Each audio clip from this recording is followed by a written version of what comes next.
శ్రీ గణేశాయ నమః. శ్రీ సరస్వత్యై నమః. శ్రీ గురుభ్యో నమః.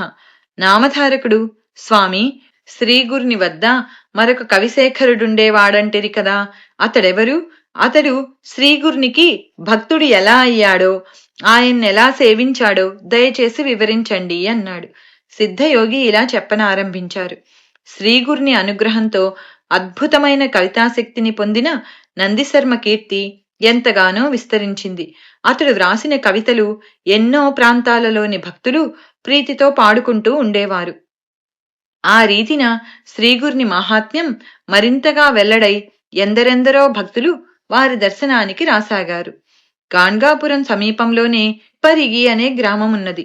ఒకసారి ఆ గ్రామం నుండి కొందరు భక్తులు శ్రీగురుని దర్శనానికి వచ్చారు.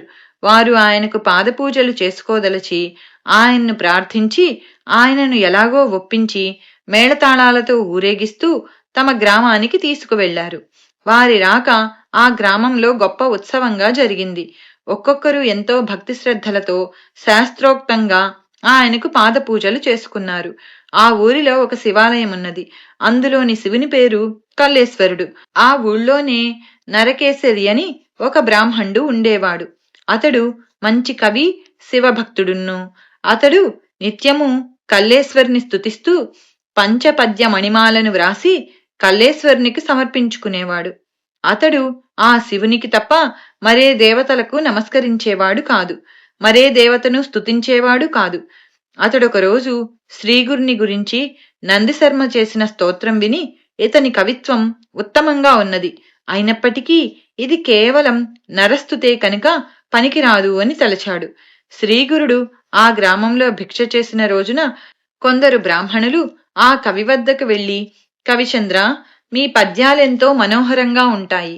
శ్రీ నృసింహ సరస్వతి యతివరేణ్యులకు కవిత్వమంటే ఎంతో ప్రీతి కనుక వారిని స్తుతిస్తూ మాకు 4 పద్యాలు వ్రాసిస్తే అవి వారి చెంత చదివి వారి అనుగ్రహం పొందుతాము అని కోరారు. నరకేసరి, అయ్యా, అది నా వల్ల కాదు. కల్లేశ్వరుని తప్ప మరే దేవతను స్తుతించను.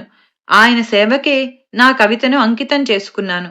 అటువంటప్పుడు కేవలం ఒక మానవ మాత్రుడైన సన్యాసిని నా కవితతో ఎలా స్తుతించేది అని చెప్పాడు. తర్వాత అతడు కల్లేశ్వరుని పూజించుకోవడానికి ఆలయానికి వెళ్ళాడు. అదేమి చిత్రమో కాని ఆ రోజు అతడు పూజ ప్రారంభించిన దగ్గర నుండి అతనికి బాగా నిద్ర తూగసాగింది.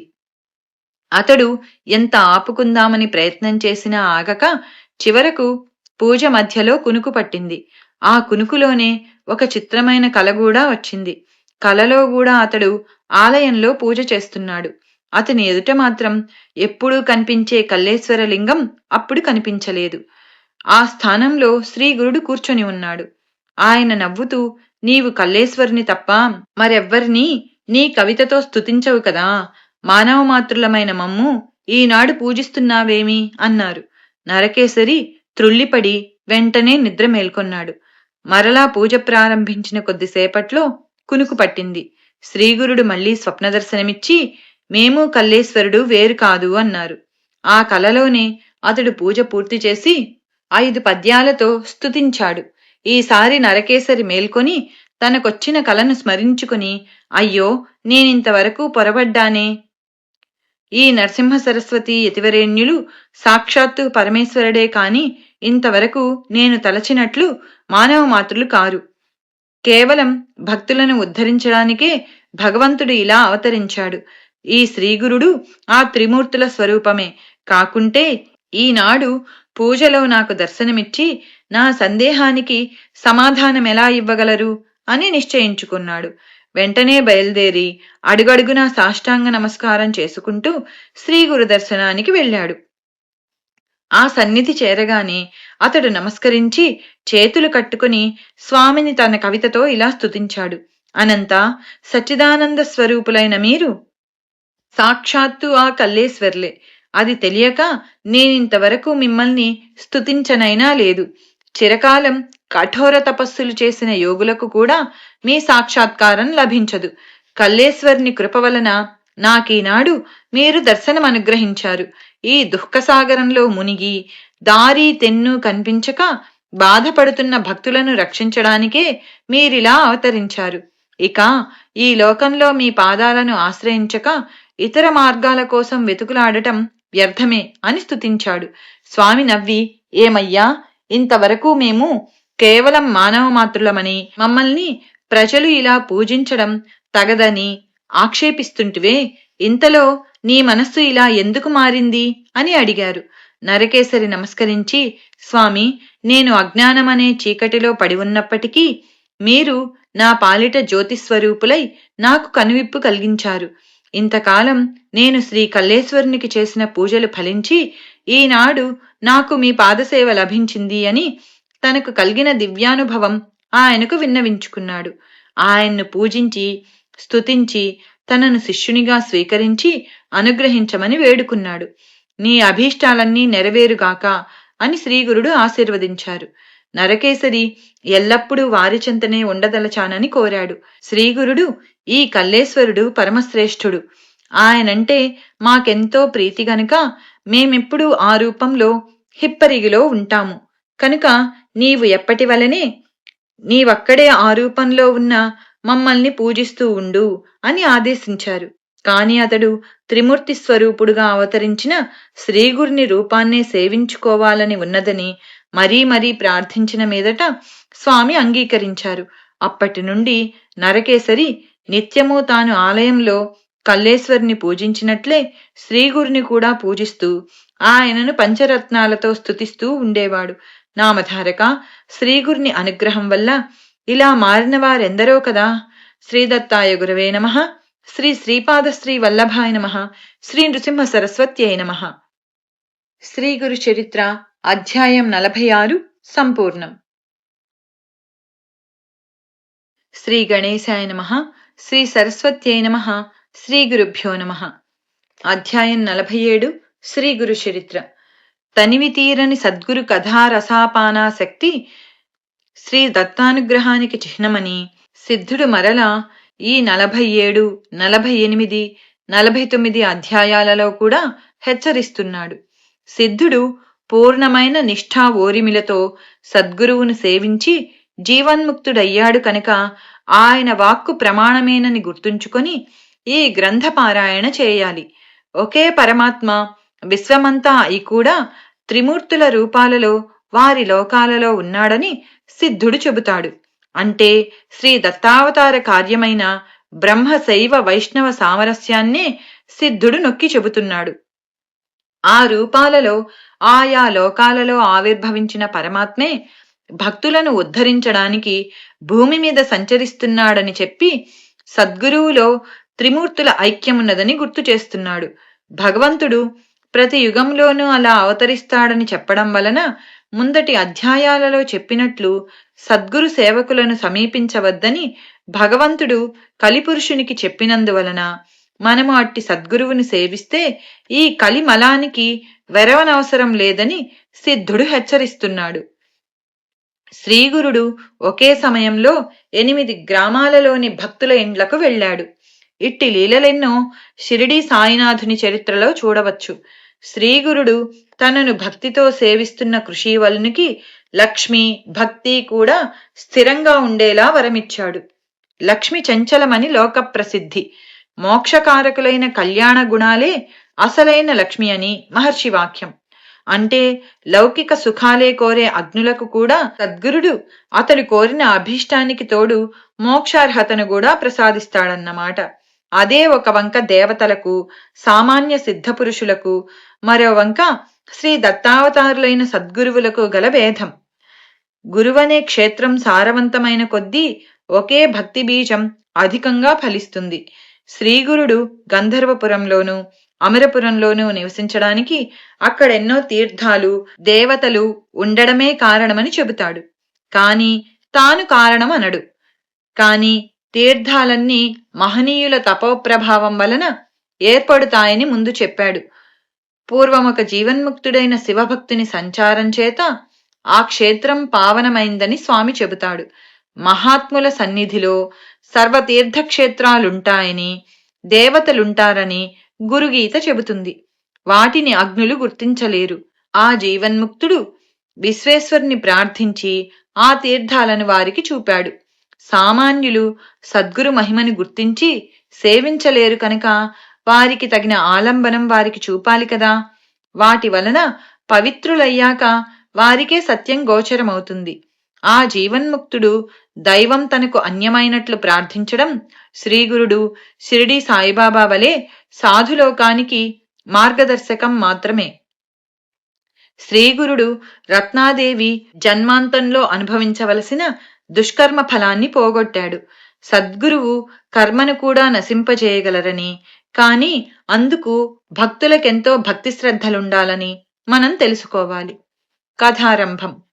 నామధారకుడు కోరిన ప్రకారం అటుపై కథ సిద్ధయోగి ఇంకా ఇలా చెప్పసాగాడు.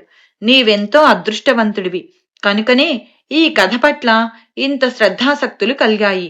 ఈ కథ వినడం వలన పతితులు కూడా పావనులవుతారు. ఒకప్పుడు దీపావళి పండుగకు ముందు 7 సన్నిహిత భక్తులు స్వామిని దీపావళికి ముందు వచ్చే ధనత్రయోదశి పర్వదినాన తమ తమ ఇండ్లకు భిక్షకు ఆహ్వానించాలని గంధర్వపురం వచ్చారు. ఆ 7 చుట్టుపక్కలున్న 7 గ్రామాలకు పెద్దలు. వారి ప్రార్థన విని స్వామి ఒకే సమయంలో మీరందరూ ఆహ్వానిస్తే మేము అదే రోజు అందరి ఇళ్లకు రావడం ఎలా సాధ్యం? అలా అని మీలో ఎవరి కోరికను మేము కాదనలేము. కనుక మీలో మీరు సంప్రదించుకొని ఒక నిశ్చయానికి వచ్చి ఎవరింటికి రమ్మంటే అక్కడికి రాగలము అన్నారు. అప్పుడు ఆ 7 స్వామి తమ ఇంటికి రావాలంటే తమ ఇంటికి రావాలని వాదించుకోసాగారు. వారు ఎంతకు ఒక నిశ్చయానికి రాలేకపోయేసరికి స్వామి నవ్వుతూ, మీరు వాదించుకోవడం ఎందుకు? మీ అందరికీ మాపై విశ్వాసమున్నది కనుక ఆ విషయం మా ఇష్టానికే విడిచిపెట్టండి.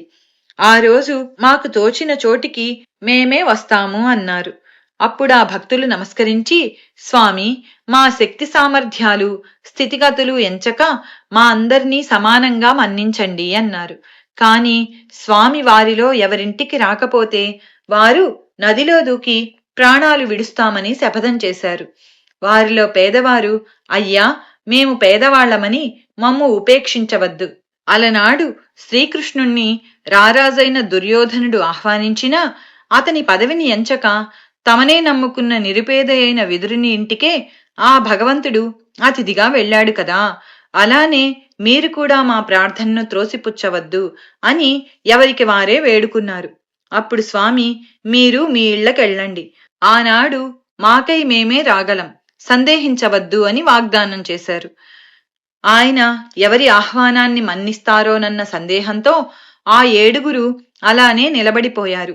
అప్పుడాయన ఒక్కొక్కరిని పక్కకు పిలిచి, మేము మీ గ్రామానికే వస్తాము, కాని ఈ మాట ఇంకెవరితో చెప్పవద్దు అని రహస్యంగా చెప్పారు.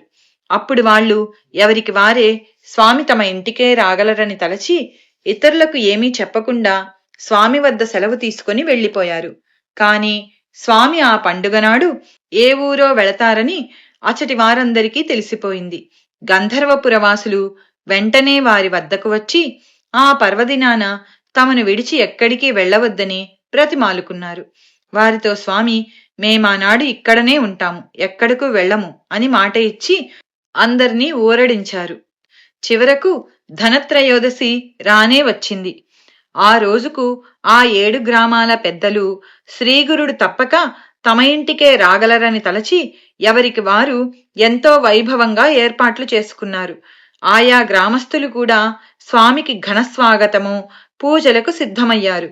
కాని గంధర్వపురంలోని శ్రీగురుడు ఆ గ్రామం విడిచి ఎక్కడకు వెళ్ళక మఠంలోనే ఉండిపోయారు. ఆనాటి సాయంత్రం మంగళ స్నానం చేసే సమయంలో శ్రీగురుడు 7 రూపాలలో ఆ 7 గ్రామాలకు వెళ్లారు. అయినప్పటికీ 8వ రూపంలో గంధర్వపురంలోని తమ మఠంలోనే ఉండి అచ్చటి వారి పూజలు అందుకున్నారు. కొద్ది రోజులు ఆయన ఒక గ్రామానికి వెళ్లిన సంగతి మరొక గ్రామానికి పొక్కకుండా ఉండిపోయింది. అయినప్పటికీ ఆ కార్తీక మాసంలో త్రిపురోత్సవానికి స్వామికి కార్తీక పూర్ణిమ దీపతోరణాలు సమర్పించుకోవడానికి అన్ని గ్రామాల నుండి భక్తులు గంధర్వనగరం చేరుకున్నారు. వాళ్లందరూ అంతకు 15 రోజుల ముందు తమ తమ గ్రామాలలో జరిగిన ధనత్రయోదశి ఉత్సవం విశేషాలు చెప్పుకుంటుండగా ఒకరి మాటలు ఒకరికి నమ్మలేనివిగా తోచాయి. ఎవరికి వారు శ్రీగురుడు తమ ఇంటనే భిక్ష చేశారని చెప్పుకుంటూ ఒకరి మాటను ఒకరు ఖండించుకుంటున్నారు. ఎవరికి వారే ఆనాడు స్వామికి తాము సమర్పించుకున్న శాలువలు, కాన్కలు నిదర్శనంగా చూపి తమ మాటలు నిజమని నిరూపించుకోగలమంటున్నారు.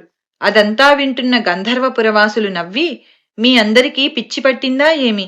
ధనత్రయోదశి నాడు స్వామి ఎక్కడకు వెళ్లలేదు. స్వామిని మేమే కదా ఇక్కడ ప్రత్యక్షంగా పూజించుకున్నాము అని మందలించారు. అప్పుడు స్వామి, మీరు వాదులాడుకోవద్దు. మీలో ఎవరూ అబద్ధం చెప్పడం లేదు. మేము అంతటా ఉన్నాము కదా అన్నారు. స్వామి ఆనాడు అన్ని రూపాలు ధరించి అందరి పూజలు అందుకున్నారన్న రహస్యం బయటపడింది. అందరూ ఆశ్చర్యచకితులై అటువంటి లీల తామెన్నడూ కనీ విని ఎరుగమని చెప్పి స్వామిని స్తుతించుకున్నారు. ఎంతటి కవులకు వర్ణించ సాధ్యం కాని ఆ లీల త్రిమూర్తి రూపమైన అవతార పురుషునికి మాత్రమే సాధ్యమని కీర్తించుకున్నారు. కనుక నామధారక, శ్రీగురు స్మరణకు మించిన జ్ఞానమేమున్నది? శ్రీగురుడే త్రిమూర్తి స్వరూపము. ఆయనను మించిన దైవమే లేడు. ఈ సంసార సాగరాన్ని దాటడానికి శ్రీగురు పాదసేవకు మించిన నావయే లేదు. గురు కథామృతాన్ని మించిన అమృతమే లేదయ్యా అన్నారు సిద్ధయోగి. శ్రీ దత్తాయ గురవే నమః. శ్రీ శ్రీపాదశ్రీ వల్లభాయ నమః. శ్రీ నృసింహ సరస్వత్యై నమః. శ్రీ గురు చరిత్ర అధ్యాయం 47 సంపూర్ణం.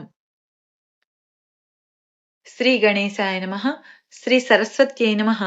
శ్రీ గురుభ్యో నమః. అధ్యాయం 48 శ్రీ గురు చరిత్ర. స్వామి, ఈ గంధర్వపురంలో శ్రీగురుడు ఇంకేమి చేశారో చెప్పండి అని కోరిన నామధారకునితో సిద్ధుడు ఇలా చెప్పారు.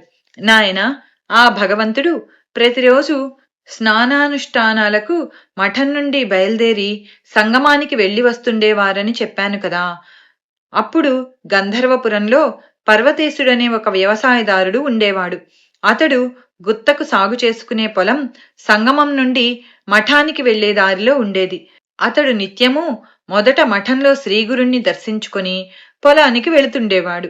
శ్రీగురుడు మఠం నుండి సంగమానికి వెళ్లేటప్పుడు, తర్వాత మఠానికి తిరిగి వచ్చేటప్పుడు కనిపెట్టి పరుగున పోయి ఎంతో శ్రద్ధాభక్తులతో కొద్ది దూరం నుండే ఆయనకు నమస్కరించుకొని పోతుండేవాడు.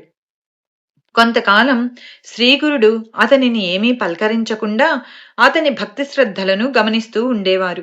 ఎంతకాలమైనా అతడేమీ కోరడం లేదని గమనించిన శ్రీగురుడు ఒకరోజు అతడు నమస్కరించగానే, నాయనా, నిత్యమూ నీవింత శ్రద్ధాభక్తులతో మాకు నమస్కరిస్తున్నావే, మా నుండి నీకేమి కావాలో చెప్పు అన్నారు.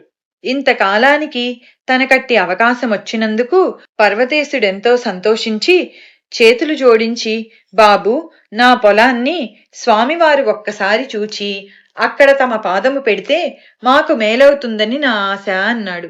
స్వామి, నాయనా, నీ పొలంలో ఏమి పైరు వేశావు అని అడిగారు. అతడు, అయ్యా, ఈ సంవత్సరం జొన్న వేశాను. రోజూ మీకు నమస్కరించుకుంటుంటే చేను బాగా పెరుగుతున్నది. ఇప్పుడిప్పుడే ధాన్యం పాలు పోసుకుంటున్నది. తమ దయవల్ల 2 నెలల్లో అది కోతకు సిద్ధమవుతుంది. కనుక మీ అమృత దృష్టితో ఆ చేనును చూస్తే మాకింత అన్నం పెట్టిన వారవుతారు. ఎవరో శూద్రుడు ఏదో చెప్పాడులే అని తలచి నా మాట త్రోసిపుచ్చవద్దు. మీరే మా పాలిట రక్షకులు అని ప్రార్థించాడు. శ్రీగురుడు, సరే పద, చూచి వద్దామని చెప్పి అతనితో కూడా చేను వద్దకు వచ్చారు. ఏపుగా పెరిగిన పైరును కలయజూస్తూ, ఏమిరా, మేము చెప్పింది చేస్తానంటే ఒక మాట చెబుతాను అన్నారు. ఆ రైతు, తండ్రి, మీ మాట జవదాటుతానా? మా క్షేమం కోరి చెప్పేవారు మీరుగాక మరెవరున్నారు? మీరొక మాట చెప్పిన తర్వాత నాకు వేరొక తలంపే ఉండదు. స్వామికి తెలియనిది ఏమున్నది? గుర్వాజ్ఞ విషయంలో నాకు మరే ఆలోచన లేదు అన్నాడు.